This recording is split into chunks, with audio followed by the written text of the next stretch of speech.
देखिए, this is the speech of Hamlet and this speech occurs in act 3, scene 4। Act 3 और scene 4 की speech है। First you must understand what is the situation. Hamlet goes to meet his mother and as he has already decided that he will speak daggers to his mother, it means he will scold his mother, he will chide his mother, he will make his mother feel repentance for his bad deeds which she did, which she committed. So as soon as Hamlet reaches before his mother, he starts scolding his mother. वो अपनी mother के पास जाता है और उसे scold करना शुरू कर देता है, डांटना फटकारना शुरू कर देता है। Mother says that Hamlet has become mad, so she says that she will not listen what he says. कहती मैं तुम्हारी बात नहीं सुनूंगी, तुम पागल हो, तुम्हारी बात का क्या भरोसा। तो हेमलेट कहता नहीं, तुम्हें सुनना पड़ेगा, you will have to listen. वो ऐसे करके तलवार हल्की से खींचता है, डराता है उसे। Polonius who is hidden behind the curtain.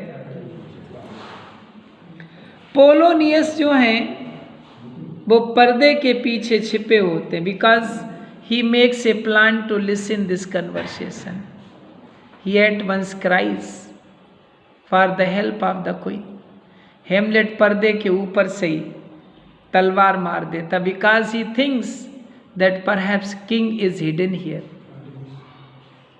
So it is the bad work to listen the conversation of two people, and he thinks that if he kills the king, the soul of the king will directly go to hell. But unfortunately it is Polonius who is killed. Polonius मर जाता, mother डर जाती। तो mother ready हो जाती सुनने के लिए, लेकिन वो कहती है, ऊपर की लाइन सुनिए, कहती, ऊपर की लाइन से पढ़ेंगे आप। क्वीन कहती, व्हाट हैव आई डन, मैंने क्या किया है हेमलेट, क्या मैंने ऐसा गुनाह कर दिया है कि तुम इतना जोर जोर से मुझसे चीख रहे हो। ठीक है, What have I done? मैंने क्या कर दिया है हेमलेट, that thou darest base thy tongue, कि तुम्हारी जबान में इतना साहस आ गया है कि तुम मुझसे उल्टा सीधा कह रहे हो। In noise so rude against me, इतना शोर कर रहे हो और मेरे खिलाफ इतने रूड हो गए हो, मैंने कौन सा ऐसा गुनाह कर दिया।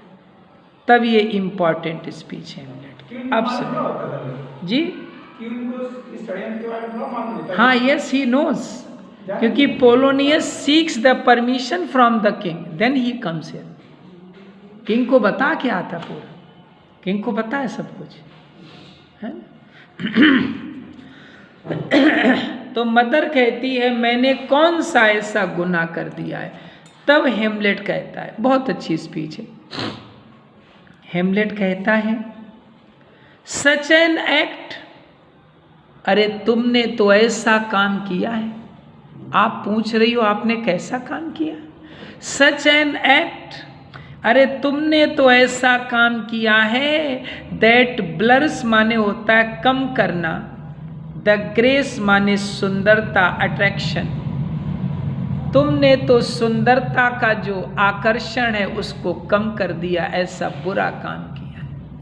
तुमने तो जो अट्रैक्शन है, जो चार्म है, उसके उस चार्म है, एंड ब्लस माने शर्माना, मोडेस्टी माने विनम्रता।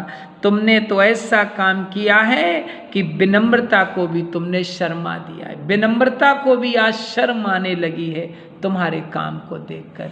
And you are asking to me what you have done, और आप मुझसे पूछ रही आपने क्या किया। क्लियर हो रहा बेटा? कॉल्स वर्च्यू हिपोक्रेट, तुमने गुणों को पाखंडी बना दिया। पाखंडता, पाखंडता दिखाते हैं लोग। तुमने गुणों को हिपोक्रेसी, पाखंडता का चोला पहना दिया है। और टेक्स ऑफ माने निकाल लेना, रोज माने सुंदरता, from the fair forehead of innocent love, तुमने जो निर्दोष प्रेम है उसके चेहरे से सुंदरता खींच ली है, उसके चेहरे से जो गुलाब है उसको निकाल लिया। ऐसा काम तुमने किया है। और तुम पूछ रही हो तुमने कैसा काम किया? And sets A blister, blister कहते हैं ना हार्लॉट, बेश्या। देर, तुमने तो ऐसा काम किया है कि जैसे एक बेश्या काम करती वैसा काम किया। और मेक्स मैरिज बोझ एज फॉल्स, शादी के समय तुमने जो कस्में खाई थी ना, उन कस्मों को इतना झूठा बना दिया है। एज डाइसर्स ओथ, जैसे पासा खेलने वाले, जुआ खेलने वाले की कस्में जितनी झूठी होती उतना झूठा तुमने शादी की कस्मों को बना दिया। And you are asking me what you have done, और आप पूछ रही हैं आपने क्या किया। ओ सच ए डीड, तुमने तो ऐसा काम किया है। As from the body of contraction, body of contraction, contraction कहते हैं सैक्रामेंट ऑफ मैरिज, तुमने तो शादी का जो पवित्र बंधन है ना, प्लक्स द वेरी सोल, उसमें से उसकी आत्मा को ही निकाल लिया है। ऐसा काम तुमने किया है। And sweet religion makes a rhapsody of words, और जो धार्मिक बातें हैं उन्हें तुमने कवियों की एक तरंग बना दिया। जैसे कवि के दिमाग में कोई तरंग आई, झूठ मूठ कविता बना दी। ऐसा तुमने शादी की जो रिलीजियस कस्में हैं, बंधन है, उनको इतना झूठा बना दिया। और आप कह रहे हैं you are asking me what you have done. Heaven's face, अरे देखो जरा आकाश के चेहरे को देखो। डेथ ग्लो, वो भी आज शर्मा रहा है तुम्हारे काम को देखकर। ऐसे तुमने काम किया। ए और हाँ, दिस सॉलिडिटी, ये जो ठोस एंड कंपाउंड मास कहते हैं, सॉलिड अर्थ, ये जो पृथ्वी है, जो ठोस पृथ्वी है ना, विद रिस्टफुल विशेष, इसका भी चेहरा आज उदास है। रिस्टफुल माने ट्रिस्टफुल, उदास, विशेष माने चेहरा, इसका भी चेहरा आज उदास है। एज अगेंस्ट द डूम्स, ऐसा लग रहा है डूम्स डे आ गया हो, विनाश का दिन आ गया हो। इस थॉट सिक एट एक्ट, पृथ्वी भी तुम्हारे कामों को देखकर बीमार पड़ गई है। और तुम कह रही हो तुमने क्या काम किया। तो Hamlet scolds his mother, he also counts what crimes she has committed. In fact, Hamlet is so much frustrated in his life, he is so much disappointed, he is so much sad that he has no words to describe what crime, what sin his mother has committed. Clear?